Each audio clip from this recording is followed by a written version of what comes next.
Good morning. Please be seated. I'm Rebecca White, Dean of the School of Law, and it is a sincere pleasure to welcome you to our beautiful North Campus. What a picture-perfect day and setting for a graduation.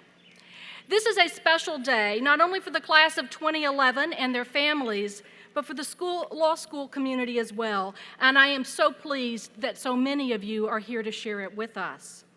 On behalf of the law school, I want to say thank you to those in the audience who have done so much to bring our graduates to this special day.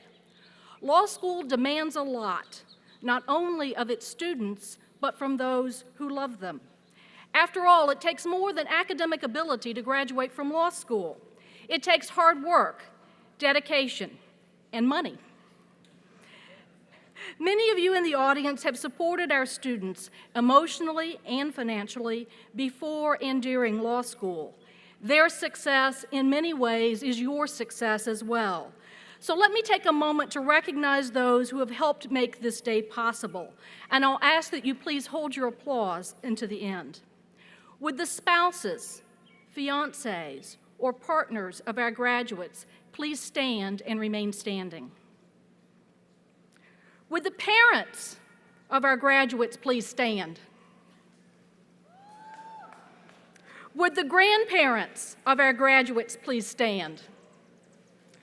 Would the sisters and brothers, children, aunts and uncles, in-laws, family, friends of our graduates please stand? Graduates,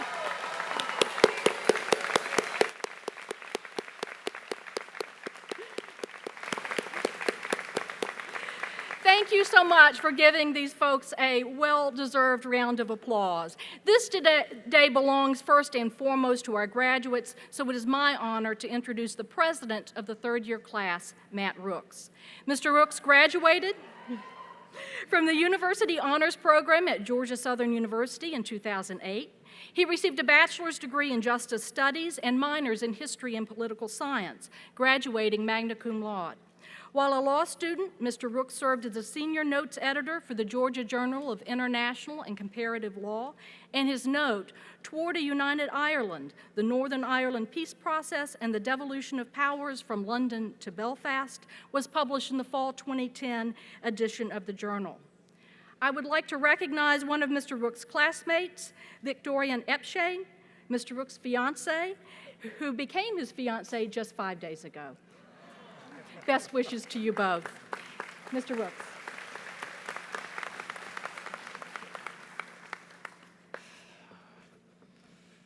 Mayor Reed, Dean White, Dean Kurtz, Dean Rollins, Professor Shipley, Professor Brown, Ambassador Johnson, Mr. Bell, Sheriff Edwards, distinguished faculty, family, friends, graduates, mom, dad, and everyone else. Good morning and welcome.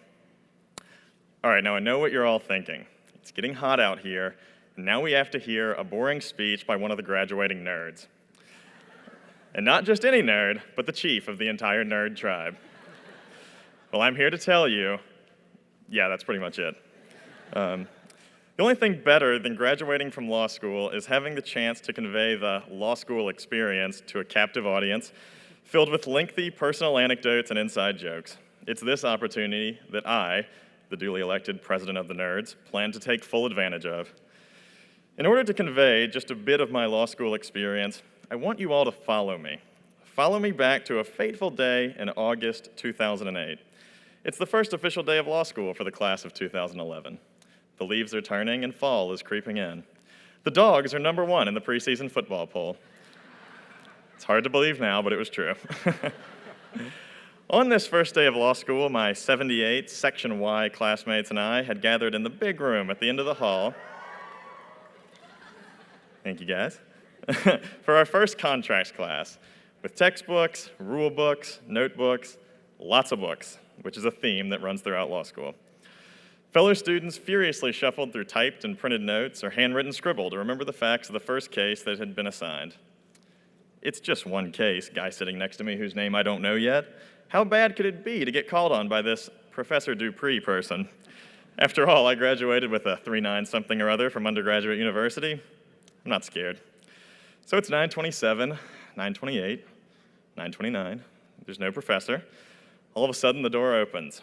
Now, much like the previous 2 or 3 students who had walked in, the class became deathly silent as every pair of eyes in the room shot to the door to see who entered.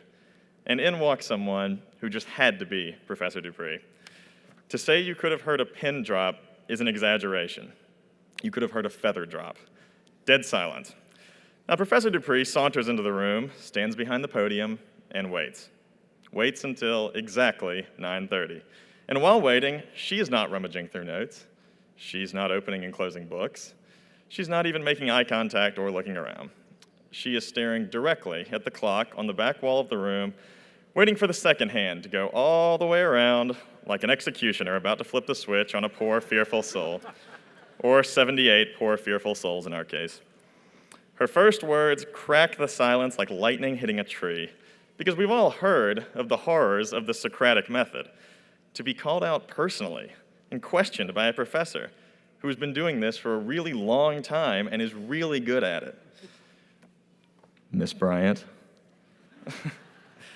Now, the English language does not quite contain words to effectively convey the simultaneous pity for this Miss Bryant person, who will inevitably be dressed down in front of 77 of her colleagues, and the overwhelming sense of relief that it just wasn't me.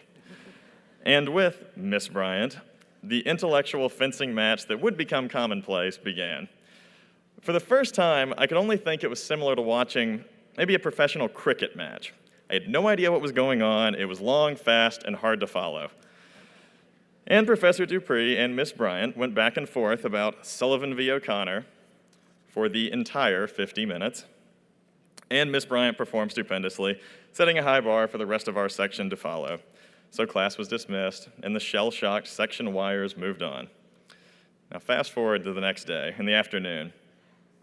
At this point, Section Y has made it through our first contracts class with Professor Dupree, our first civil procedure class with Professor Shipley, our first criminal law class with Dean Kurtz, and our first torts class with a visiting professor that could best be described as a combination of the lawyer from The Simpsons, Lionel Hutz, and Orville Redenbacher, the popcorn guy. He's not here, folks, don't worry. I don't think. Anywho, our remaining class this second afternoon, the only class we haven't had yet, is the law of property.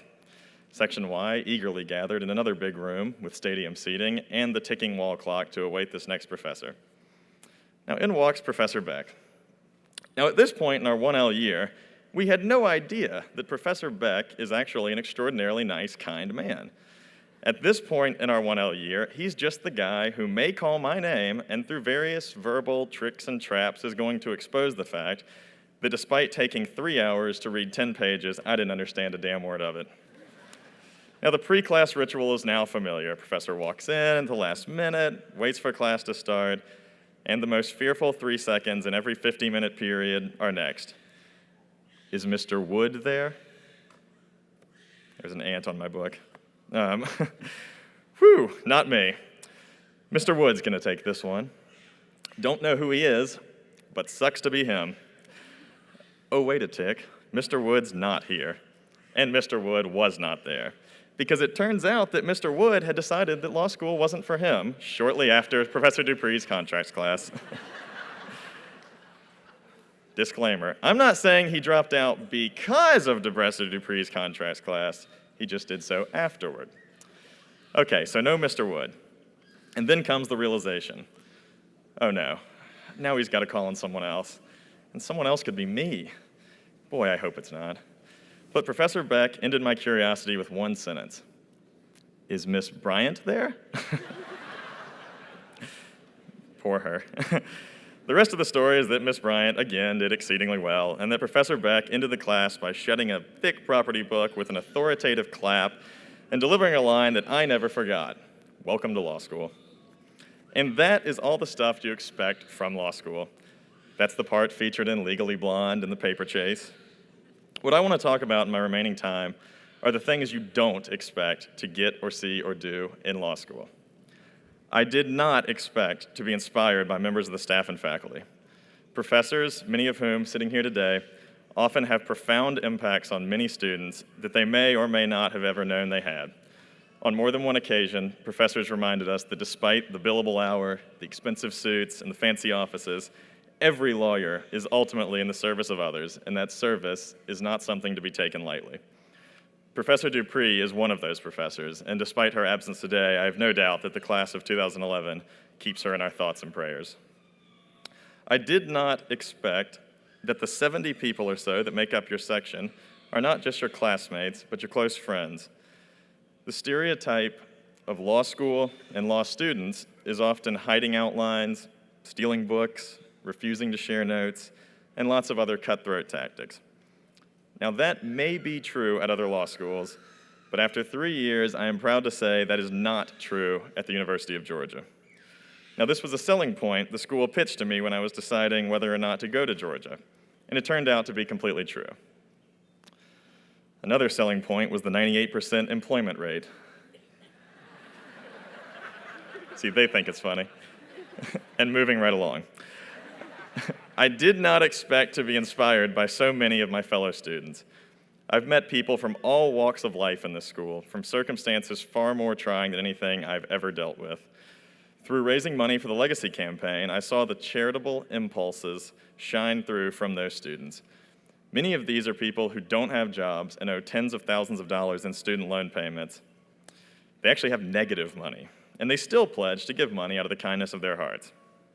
I saw students spurn more profitable areas of the law to devote their time and their considerable talents to the indigent.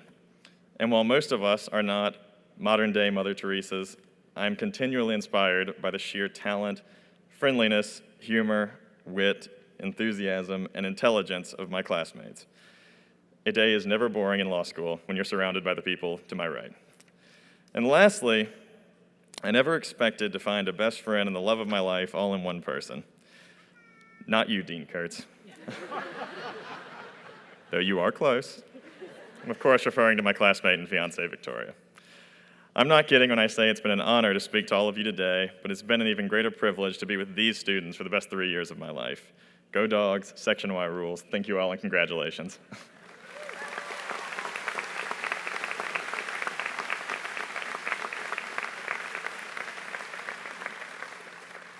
Now, it is my privilege to now introduce you to the president of the University of Georgia Law School Alumni Association, Mr. David B. Bell. Mr. Bell is a 1971 graduate of the Citadel, the military college of South Carolina.